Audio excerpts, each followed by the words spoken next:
কিরে, কি হয়েছে? বর্ষা দিতে তুমি? হ্যাঁ, তুই তো কাউকে কিছু না বলে চলে এলি। আমার খুব টেনশন হচ্ছিল, তাই আমি চলে এলাম। কি হয়েছেটা কি? দেখো না, শেষে সেই কখন থেকে দরজাটা বন্ধ করে রেখেছে, কিছুতেই দরজা খুলছে না। তোমার ভাইকেও ফোন করলাম, ও তো ফোনটাই রিসিভ করছে না। কি? হ্যাঁ, এই ব্যাগটা ধরো একটু তো। দেখো না। শীর্ষা, শীর্ষা দরজাটা খোলো, দেখো আমি তোমার জন্য কি এনেছি। শীর্ষা, গল্প শুনবে তো? মাম্মা, মাম্মা শোনা, মাম্মা দরজাটা খোলো না। আচ্ছা, দরজা বন্ধ থাকলে কিন্তু আমি গল্পটা বলতে পারবো না। শোনো, বিকেলে আমরা পার্কে যাব, ফিশ কবিরাজি খাবো। দরজাটা খোলো।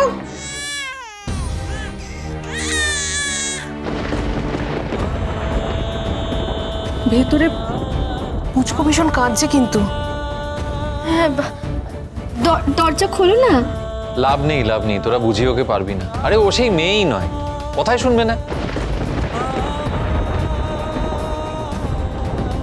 পুচকু তো কাজের জন্য কি করব? মাম্মা, মাম্মা পুচকু ভাই তো কষ্ট পাচ্ছে। তুমি তো ভাইকে কত ভালোবাসো বলো, ভাই কষ্ট পেলে কি তোমার ভালো লাগবে? ও মাম্মা। আমি জানি না এই পরিস্থিতিতে তোমাদের কথাটা বলা ঠিক হবে কিনা, তবে আমার মনে হচ্ছে যে শীর্ষা হয়তো পুচকুর। বাবু, খারাপ কথা বলা এবার বন্ধ কর। কিচ্ছু হয়নি পুচকুর। ঘুম ভেঙে গেছে, হয়তো খিদে পেয়েছে। তাই তোমার মনে হয়? তো ভালো, দরজা ভেঙে দেখো। ভেতরে দুটো বাচ্চা আছে, দরজা ভাঙতে গেলে যদি কোনো ক্ষতি হয় তাহলে তুই দায়িত্ব নিবি তো? তাহলে কি সলিউশন বেরোতে পারে বর্ষা, তুই বল। শুধু এটা করিস না, ওটা করিস না, এটা বলে কোনো লাভ আছে? এই তো পুচকু আর কাঁদছে না।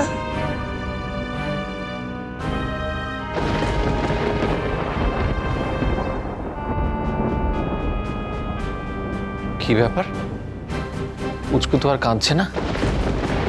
কি হলো মা? আমার কিন্তু ভীষণ ভয় করছে এবার। কি হলো বলো তো, পুচকু হঠাৎ থেমে গেল কেন?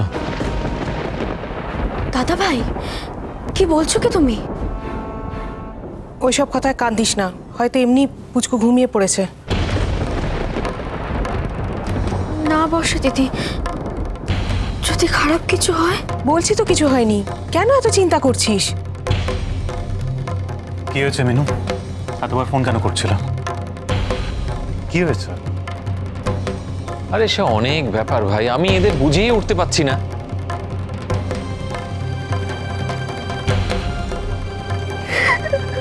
মিনু, মিনু কি হয়েছে? আরে আমি আছি তো, তোমরা বলো কি হয়েছে? পুচকুর কিছু হয়ে যায়নি তো? দেখো না, শীর্ষে সে কখন থেকে দরজা বন্ধ করে রেখেছে, খুলছেই না। শিষ্য দরজা খুলছে না মানে? বুঝতে পারছি না, তোমরা কি বলার চেষ্টা করছো?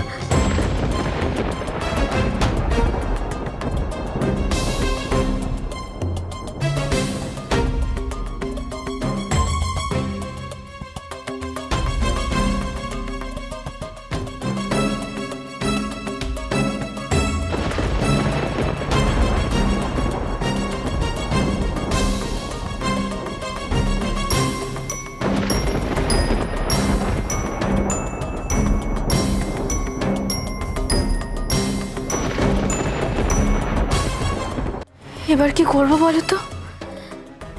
কি হবে এবার?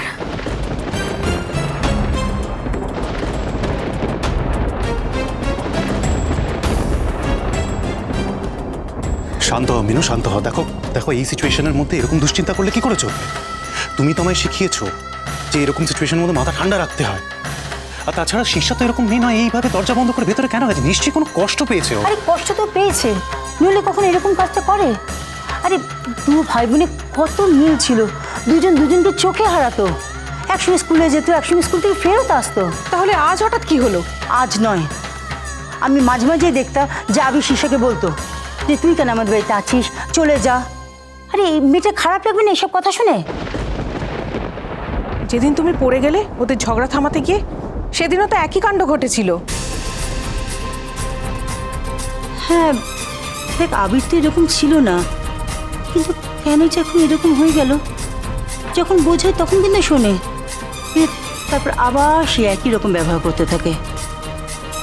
সেটা তো দাদাই জানে। দাদা জানে মানে? কি জানি আমি? আমি আবিরকে শেখাচ্ছি ঝগড়া করতে? অস্বীকার করতে পারবি? বল তো সবার সামনে দাঁড়িয়ে। আমি সবার সামনে দাঁড়িয়েই বলছি, আমি বাবা হয়ে আবিরকে খারাপ জিনিস শেখাবো? দাদা ভাই শোনো, বর্ষা দিদি ঠিক ওভাবে বলতে চায়নি। আমার মনে হয় নিশ্চয়ই অন্য কোনো কারণে। কিসের কারণ? বল কিসের কারণ? কি কারণ যে আমি আবিরকে শেখাবো শীর্ষাকে মারতে, ঝগড়া করতে? এইসব নিয়ে আলোচনা আমরা পরেও করতে পারবো। প্লিজ দাদা ভাই, তুই এখন চুপ কর। তোরা সবাই মিলে আমাকে অ্যাকিউজ করবি আর আমি চুপ করে থাকবো? হ্যাঁ দাদা ভাই, অকারণে কেউ তোকে অ্যাকিউজ করছে না, যা ঘটেছে তাই বলা হচ্ছে। এমনিতে অনেকদিন ধরে বৌদি বলছিল যে আবিরকে বাইরে কোথাও একটা পাঠিয়ে দেবে, হস্টেল থেকে পড়াশোনা করবে। এখন যা অবস্থা দেখে আমারও তাই মনে হয়, তাই ভালো। ও তাই নাকি?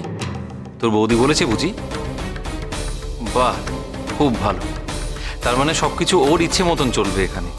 কি মা, তোমাকে বলেছিলাম না যে সময় থাকতে বৌমাকে দয়া করে একটু শাসন করো? শোনোনি তো? এখন দেখো, আবিরকে প্রত্যেকটা খারাপ কাজ নাকি শেখায় কে? না তার বাবা। বাহ, কি সুন্দর ধারণা তোমাদের। আচ্ছা, তোমরা এই ভুল ধারণা নিয়ে একই ছাদের তলায় আমার সঙ্গে কি করে বাস করছো বলো তো?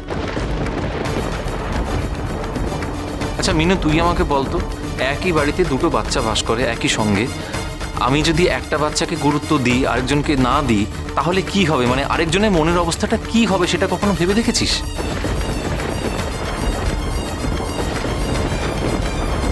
দুজনের মধ্যে যদি মারামারি শুরু হয়ে যায়, কম্পিটিশন হয়, তাহলে কি ভালো লাগবে? এই তো রথের দিনকে নিজের চোখে আমি দেখলাম, তুই একটা রথ কিনে আনলি, কার জন্য? শীর্ষার জন্য। কই আবিরের জন্য তো কিনে আনলি না রথটা?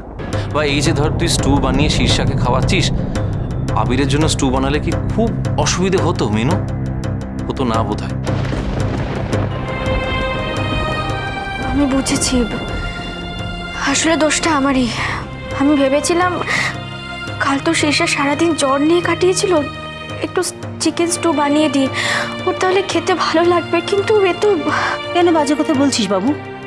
আমি তো আবিরকে বলেছিলাম যে ওখান থেকে খেতে, কিন্তু না, ওর জন্য কেন আলাদা করে বানিয়ে দেওয়া হয়নি, তাই জন্য সে খেলো না। সেই নিয়ে মারপিট ঝামেলা। আরে ও তো আজকাল সবসময় শীর্ষাকে বলে, কেন এই বাড়িতে রয়েছিস, কেন চলে যাচ্ছিস না? বড় মা থাক এখন এসব কথা। শীর্ষাকে কিভাবে দরজাটা খোলানো যেতে পারে সেটা আমাদের ভাবতে হবে, দেরি হয়ে যাচ্ছে। আচ্ছা মিনু, তুমি যে শীর্ষাকে এতবার ডাকলে, ও কি সাড়া দিয়েছিল? শুধু পুচকু একবার কেঁদে উঠেছিল, কিন্তু এখন যে পুচকুর কান্নার আওয়াজও শুনতে পাচ্ছি না। আরে সেই জন্যই তো বিপদের ভয় পাচ্ছি আমি। দরজাটা ভাঙতে হবে, কোনো উপায় নেই আর। দাঁড়া দাঁড়া দাঁড়া, আমার একবার কথা বলতে দে শীর্ষার সঙ্গে, তারপর তোর যা ডিসাইড করিস। আরে ও কি কথা বলবে? আমরা তখন থেকে ডাকাটাকি করছি, কোনো সাড়া পর্যন্ত নেই, সাড়া দেবেও না।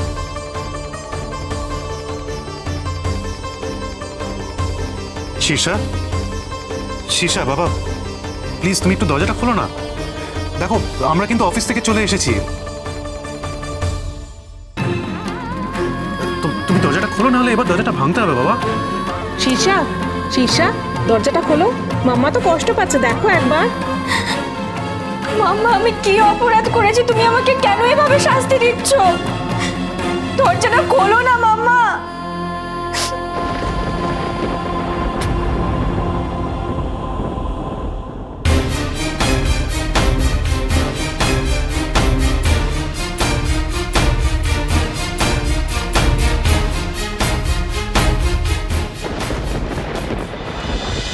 বাজলো